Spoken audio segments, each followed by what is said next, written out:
नमस्कार मंडळी, नारकर ब्लॉग्समध्ये पुन्हा एकदा मी तुमचं सर्वांचं आधी स्वागत करतो। 30 डेज ऑफ चॅलेंजमधला आजचा दिवस आहे आपला 28 आणि आज आपण परत एकदा जोगेश्वरीमध्ये आलेलो आहोत, म्हणजे अर्थातच दहीहंडीच्या पंढरीमध्ये। आणि आज आपण शिवटेकडी गोविंदा पथक या गोविंदा पथकाला भेट देणार आहोत आणि त्यांच्याविषयीची माहिती तुमच्यापर्यंत पोहोचवण्याचा एक छोटासा माझा प्रयत्न असणार आहे। तर व्हिडिओ शेवटपर्यंत नक्की बघा आणि जर तुम्ही माझ्या चॅनलवर नवीन असाल तर आत्ताच खाली दिलेल्या सबस्क्राइब बटनला सबस्क्राइब करून घ्या, जेणेकरून माझ्या ज्या काही नवीन नवीन व्हिडिओ असतील त्या तुम्हाला सर्वप्रथम दिसतील। चला तर मग आता आपण व्हिडिओला सुरुवात करूया।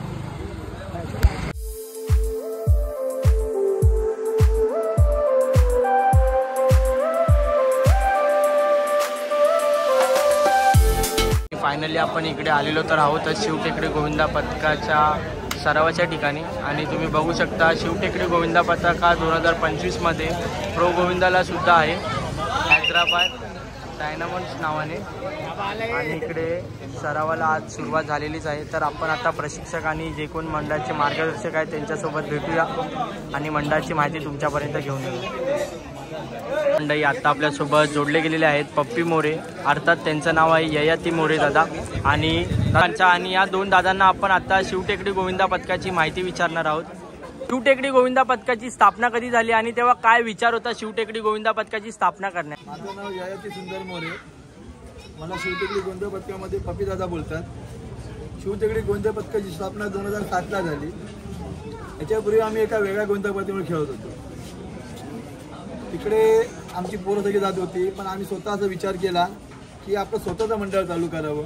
तो आमचा साल 2007। त्या सालामध्ये आम्ही फर्स्ट टाइम आम्ही 7 थर लावले। 3 वर्ष सलग आम्ही 7 थर लावत गेलो। 2011ला 2012ला 2013ला आम्ही सलग 8 थर लावले।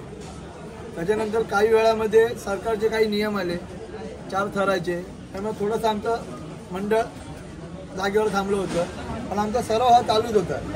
त्यानंतर कोविड आला, कोविडमध्ये 2 वर्ष गोविंदा बंद होता। नंतर काही कोविडमुळे आमची पोरं दुरावली, काही आमचा एरिया सोडून गेली। त्याच्यामध्ये मध्ये आमची पोरं एवढी कमी झाली होती की आम्ही फक्त 75 मध्ये आलो होतो। 2023ला आम्ही फक्त 75 पोरं घेऊन फिरत होतो। त्याच्यामध्ये आम्ही 7 थर लावले। 2023 आमची जुनी पोरं होती ती सगळी प्रॉपर सगळी पोरं आली। आमचे जे पहिले कोच होते, आमचे कॅप्टन होते, ते सगळे परत आले। 2024ला आम्ही परत सलग 3 वेळा 8 थर लावले। आणि दादा अजून एक माझा प्रश्न विचारायचा तुला की यावर्षी तुम्ही पहिल्यांदाच प्रो गोविंदामध्ये रजिस्ट्रेशन केलेलं आहे आणि 32 मध्ये तर देवाच्या आशीर्वादाने बोलू शकता, कारण का एवढे मंडळांनी रजिस्टर केलेलं। 32 मध्ये तर आलातच तुम्ही आणि 32 मधून 16 मध्ये देखील मुलांच्या मेहनतीमुळे आलात। त्यामागचं श्रेय कोणाला द्याल तुम्ही? त्यामध्ये श्रेय द्यायचं म्हणजे बोललो तर सगळ्यात पहिलं 32 मध्ये येणं म्हणजे आमचा एक असा खेळाडू आहे, त्याचं नाव महेंद्र अडखळे। त्यांनी जेव्हा 32 मध्ये सिलेक्शन करायचं होतं, त्यांनी जेव्हा ती स्वतःची हिंमत दाखवली, स्वतः जो कम्प्युटर घेऊन बसला होता, त्याच्यामुळे आम्ही 32 मध्ये आलो। त्यानंतर 32 मधून 16 मध्ये येणं म्हणजे ही सगळ्या माझ्या पोरांची मेहनत, आमची जी जुनी माणसं त्यांची मेहनत, पोरांची जिद्द, त्याच्यामुळे आम्ही 16 मध्ये सिलेक्ट झालो। आणि आता पुढे देखील आम्ही 16 मधून 8 मध्ये येण्याची माझ्या पोरांची तेवढी ताकद ठेवली आहे। 8 मधून 4 मध्ये जाणार आणि आम्ही नक्कीच फायनलमध्ये जाऊ प्रोमध्ये, जे आमच्या पोरांनी मला जिद्द दाखवलेली।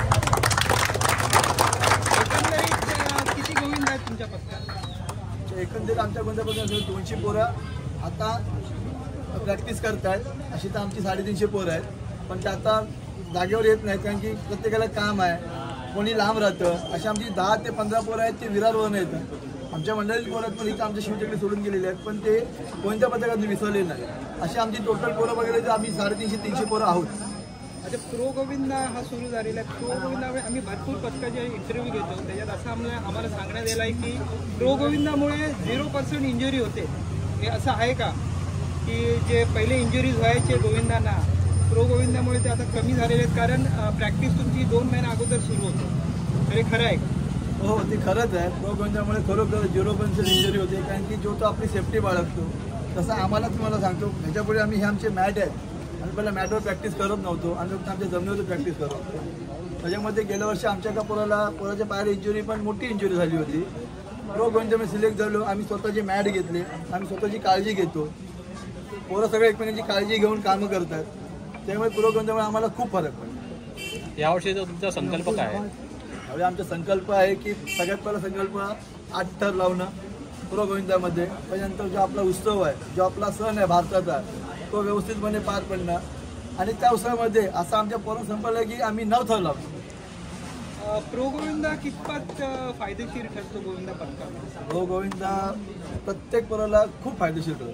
त्याच्यामध्ये आम्हाला एक वेगवेगळ्या पोरांना एक्सपिरियन्स येतो, वेगवेगळ्या पोरांची ओळख होते, वेगळे मंडळं आम्हाला जॉईन होतात, वेगळे पोरं नवीन नवीन पोरं आम्हाला जॉईन होतात. त्यामुळे आम्हाला खूप फायदा होतो. आणि याचा फायदा फक्त गोविंदाला नाही तर आमच्या जो मंडळाचे काही सण आहेत, आम्ही मागी गणेश जयंती, आमची पूजा असते सार्वजनिक, त्याच्यामध्ये आम्हाला त्याला खूप फायदा.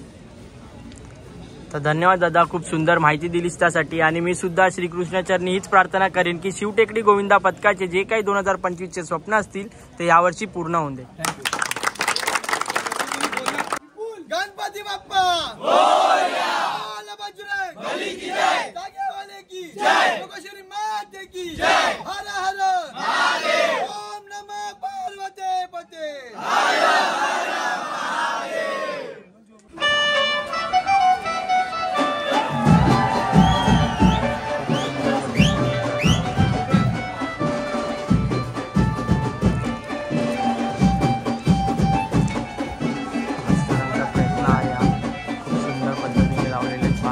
गणपती बाप्पा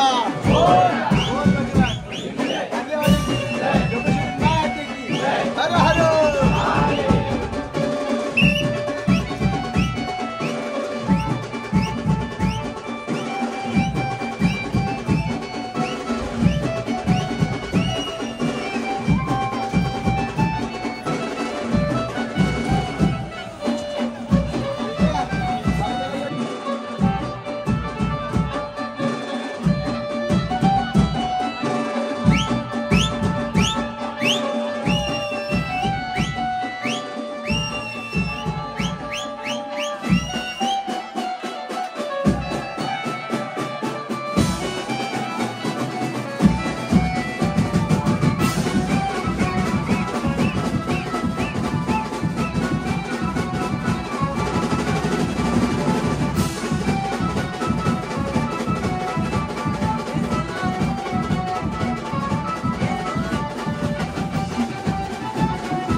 नमस्कार मंडळी, आता आपल्यासोबत शिवटेकडी गोविंदा पथकाचे बिपिन पुंडलिक नारकर जोडले गेलेले आहेत आणि आता आपण त्यांना त्यांचा अनुभव विचारणार आहोत.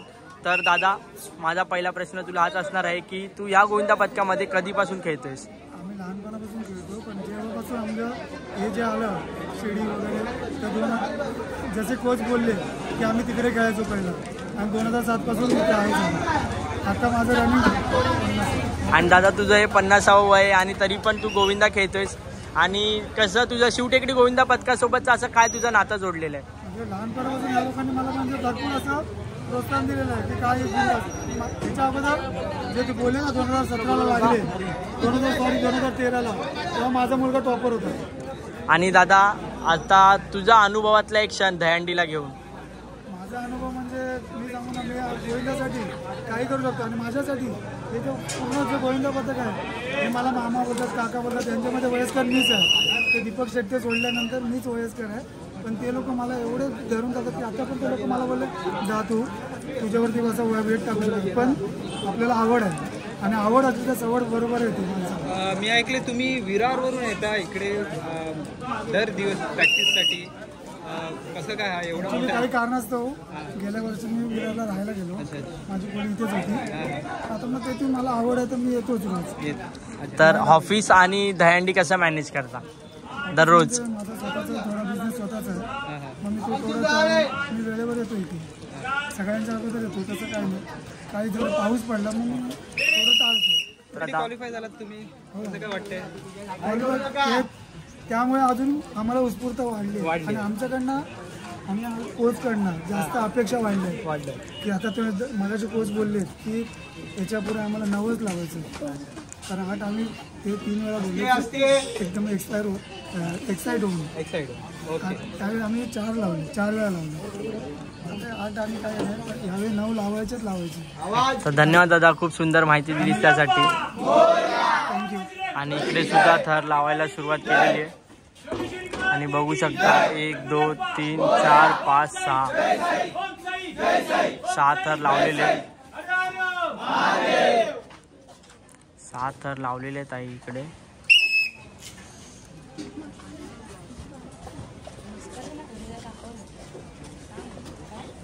यशस्वीरित्या 6 थर लावलेले आहेत. तर पट्टापट खाली करायचा शिडी.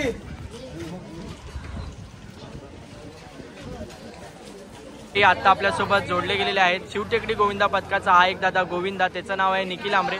आणि आता हा दादा आपल्याला त्याचा अनुभव सांगणार आहे. तर दादा, माझा प्रश्न तुला हाच असणार आहे की शिवटेकडी गोविंदा पथक हा तू कधी जॉईन केलेलास? शिवटेकडी गोविंदा पथकात 15 वर्ष झाली मी जॉईन केलेलं आहे. जेव्हा लहान म्हणजे जसं की 10 वर्षापासून कंटिन्यू शिवटेकडी गोविंदा पथकामध्ये. अच्छा, आता आम्ही ऐकलंय की तुम्ही TV वगैरे मध्ये, सिरियल्स वगैरे मध्ये काम करता. हो, मी ॲक्च्युली ॲक्टर आहे आणि वेदभूमीमध्ये मी पांडुरंगाचं कॅरेक्टर केलं आहे. आणि आता माझा एक नवीन मूवी येतो आहे राजा शिवाजी करून रितेश देशमुख यांच्याबरोबर. त्याच्यात मी एक मावळा म्हणून कॅरेक्टर केलं. तुम्ही राहायला इथे? हो, इथे शिवटेकडी. ही दहीहंडीची कशी आवड निर्माण झाली? आवड म्हणजे लहानापासूनच, कारण का मी इथेच लहानापासून वाढलो त्याच्यामुळे तो रस लागणारच असं आहे. आणि दादा, असं तुझं काय असं नाळ जुडलं गेलेलं आहे शिवटेकडी गोविंदा पथकासोबत? नाळ असं म्हणजे आता लहानाचा फोटो मी इथेच झालो आहे. आणि जी ऊर्जा मिळते ती आपल्या स्थायिक जागेमधूनच मिळते. त्यामुळे मी कलाकार पण झालो, एक खेळाडू पण झालो. त्याच्या व्यतिरिक्त अजून काही होऊ शकतो. प्रो गोविंदामुळे वेगळा जोश निर्माण झालेला आहे गोविंदांमध्ये. तुम्हाला कसं वाटतं प्रो गोविंदाचा जोश? ॲक्च्युली प्रो गोविंदा सीझन 1 पासून आमची प्रतीक्षा होती की आम्ही कधीतरी पार्टिसिपेट करू. आणि पार्टिसिपेट झाल्यानंतर टॉप 16मध्ये आलो. आता ही जिद्द आहे मुलांमध्ये, कारण का जोगेश्वरी मातेचा आशीर्वाद आमच्या सगळ्या पाठीशी आहे. आणि तो जोगेश्वरीमध्ये आमचे 4 पथक आहे प्रो गोविंदामध्ये, असं तुम्ही नावं गाजलेलं पथक आहे. तर धन्यवाद दादा, खूप सुंदर माहिती दिलीस त्यासाठी. Thank you so much.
सर लावून यशस्वीरित्या उतरवलेले आहे। तर फायनली मित्रांनो आता आपण निघालेलो तर आहोतच। शिवटेकडी गोविंदा पथकाने आपल्याला खूप सुंदर असा प्रतिसाद दिलेला आहे आणि जर तुम्हाला ही व्हिडिओ आवडली असेल तर लाईक करायला विसरू नका आणि जर तुम्ही माझ्या चॅनलवर नवीन असाल तर आत्ताच खाली दिलेल्या सबस्क्राईब बटनला सबस्क्राईब करा आणि तुमचा देखील कोणता गोविंदा पथक असेल तर तुम्ही मला कमेंट करून नक्की कळवा किंवा इंस्टाग्रामला नक्की DM करा। मी नक्की त्या गोविंदा पथकाला भेट देईन। चला तर मग भेटूया उद्याच्या व्हिडिओमध्ये। तोपर्यंत सर्वांनी आपापली काळजी घ्या।